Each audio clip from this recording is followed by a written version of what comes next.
జుట్టు బాగా పలచగా ఉన్నప్పుడు, వెంట్రుకలు బాగా రాలిపోతున్నప్పుడు మనలో చాలా మంది తలకు అదే పనిగా కొబ్బరి నూనెను పట్టిస్తూ ఉంటారు. నిత్యం తలకు కొబ్బరి నూనె రాయడం వల్ల జుట్టు బాగా పెరుగుతుందని బలంగా నమ్ముతూ ఉంటారు. అసలు ఈ నమ్మకంలో నిజమెంత? తలకు కొబ్బరి నూనెను రాయడం వల్ల నిజంగానే జుట్టు ఒత్తుగా పెరుగుతుందా? ఆసక్తికరమైన ఈ నమ్మకం గురించి డాక్టర్ ఏం చెబుతున్నారో ఇప్పుడు విందాం. చాలా మంది కొబ్బరి నూనె రాస్తే జుట్టు ఊడిపోతుందా, జుట్టు పెరుగుతుందా అని చాలా మీమాంసలో ఉంటుంటారు.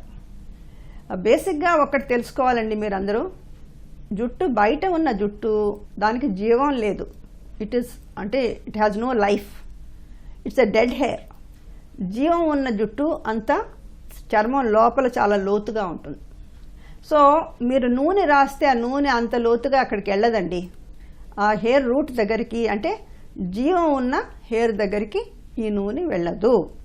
సో ఈ నూనె రాయటం మూలంగా వచ్చే అడ్వాంటేజ్ ఏంటంటే, బయట ఉన్న జుట్టు ఎండిపోయి పీచులా తయారవకుండా నున్నగా షైనింగ్ వచ్చేదానికి ఈ కొబ్బరి నూనె పనికొస్తుంది.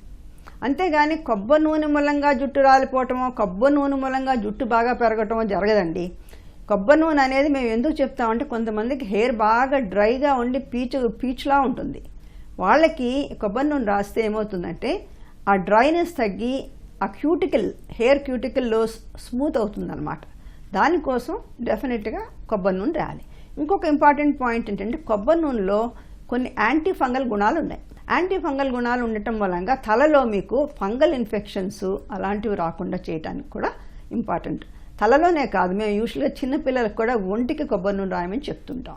ఎందుకంటే దీంట్లో యాంటీ ఫంగల్, యాంటీసెప్టిక్ గుణాలు కొన్ని ఉన్నాయి మూలంగా తలలో కొంచెము జుట్టుని స్మూత్గా చేయటమే కాకుండా కొంచెం బ్యాక్టీరియల్ ఇన్ఫెక్షన్స్, ఫంగల్ ఇన్ఫెక్షన్స్ ఇవి రాకుండా కూడా చేయడానికి ఆస్కారం.